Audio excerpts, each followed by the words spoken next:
So, yeah, so that's, and again, there was this huge thing with, like, horror movies crossing over to other holidays. Like, Nightmare Before Christmas made this family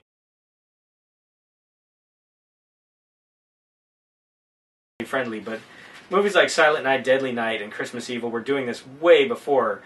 They were just doing it a lot more trashily and more fun, I think. Trashily.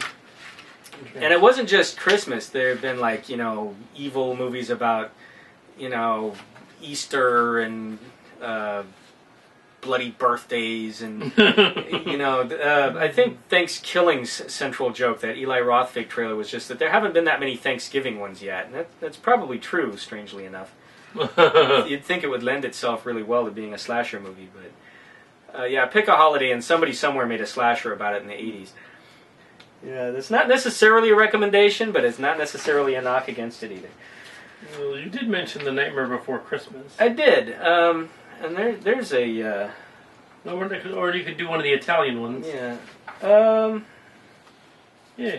Yeah, I Nightmare Before Christmas. have an interest in the Italian giallo, probably not pronouncing that right, genre, which is really big in this like late 60s through the 70s.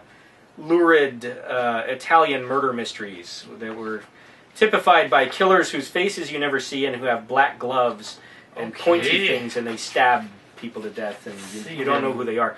But anyway, we're going to talk Nightmare Before Christmas. Yeah. Which we've both seen. Nightmare Before Christmas. And Tim Burton and the other guy. A lot of people attribute the movie's direction and script to Tim Burton. This is actually a mistake. It is called Tim Burton's Nightmare Before Christmas, and it's got a lot of the stuff in it that you would expect Tim Burton to do. Stripy stockings are all over the place.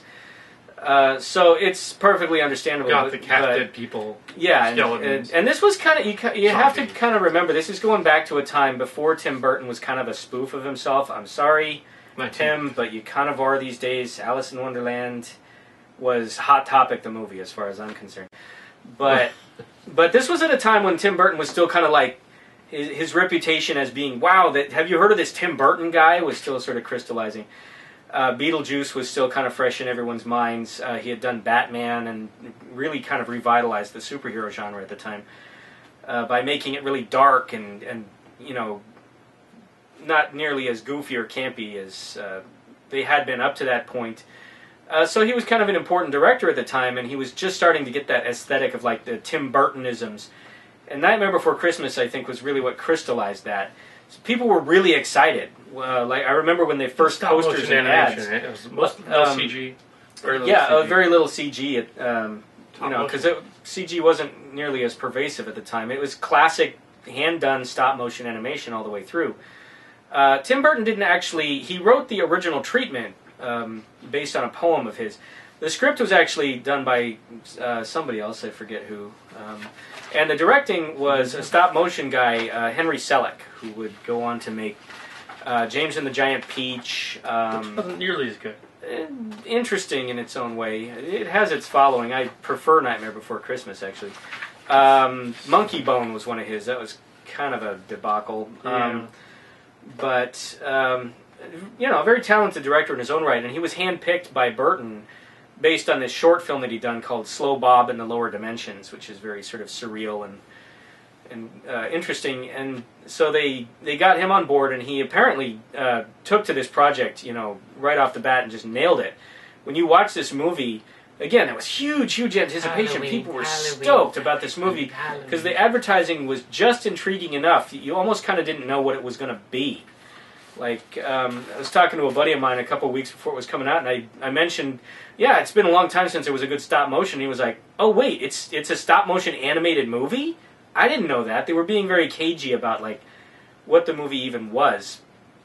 So when it came out, it was like a big thing, crowded house, and you know the movie starts, and everybody was just enraptured by this movie all the way through because it's really charming. It manages to be. It walks that fine line between being whimsical. 93. That would have been you and me and maybe William or Henry. Yeah. I mean, it might have been Henry. It was William at the time. William at the time, yeah. Henry. You people watching have no idea who that is.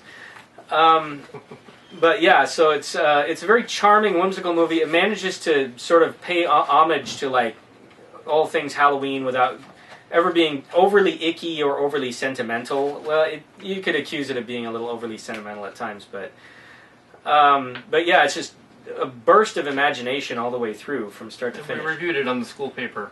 Oh yeah. Evergreen.